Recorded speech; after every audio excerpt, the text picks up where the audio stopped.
Hello everyone, আশা করি সবাই খুব ভালো আছেন। আজকে আমরা খুব সহজে এবং দ্রুত মজাদার শুটকি ভুনা করব। চলুন শুরু করা।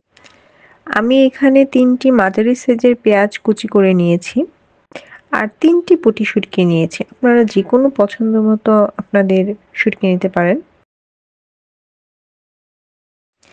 আমি শুটকিগুলো ধুয়ে পরিষ্কার করে নিয়েছি। এখন কড়াইতে তেল দিব। ৪ টেবিল চামচ মতো তেল হবে, শুধু পেঁয়াজগুলো ভাজার জন্য আরকি। তো তারপর কড়াইতে তেল দিয়ে পেঁয়াজ কুচিগুলো দিয়ে দিব।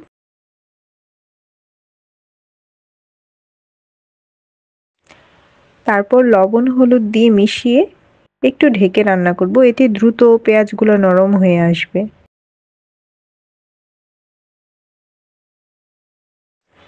তারপর মিনিট ২ মতো ঢাকা দিয়ে রাখবো, এতে খুব দ্রুত পেঁয়াজটা নরম হয়ে যাবে।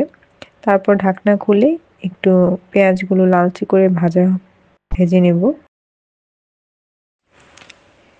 পেঁয়াজগুলো লালচে হয়ে আসলে আমরা সেখানে শুটকিগুলো দিয়ে দেব।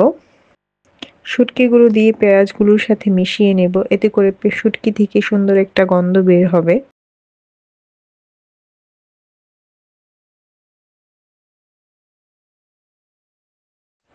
তারপর এখানে আমরা প্রয়োজন অনুযায়ী ঝাল মানে মরিচের গুঁড়া মিশিয়ে দিব। এটা আপনাদের পছন্দ অনুযায়ী বা আপনারা কতটুকু ঝাল খেতে পছন্দ করেন সে অনুযায়ী মরিচের গুঁড়া দিয়ে দিব।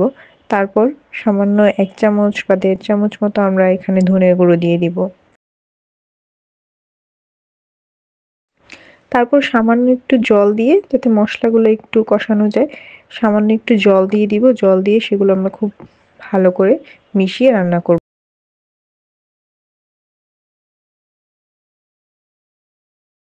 এখানেও কিছু সময়ের জন্য ঢেকে দিব, যাতে মসলাগুলা পেঁয়াজের সাথে এবং শুটকির সাথে খুব ভালো করে কুক হয়ে যায়।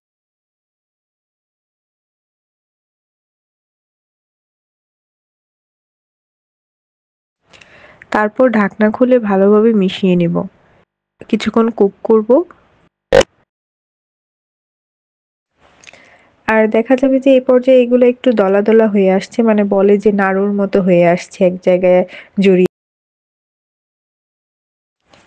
তখন আমরা বুঝবো এটা প্রপারলি কুক হয়ে গেছে এবং তখন আমরা নামিয়ে নেব চুলা থেকে। এটা খুবই অসাধারণ লাগে খেতে। একদিন অবশ্যই বাসায় ট্রাই করবেন। রান্নাটা যদি ভালো লাগে অবশ্যই আমার চ্যানেলটিকে সাবস্ক্রাইব করবেন, বেল আইকনকে প্রেস করে দিবেন। আর রান্নাটা কেমন হলো সেটা অবশ্যই কমেন্ট করে জানাবেন। লাইক কমেন্ট করে অবশ্যই পাশে থাকবেন। ধন্যবাদ সবাইকে।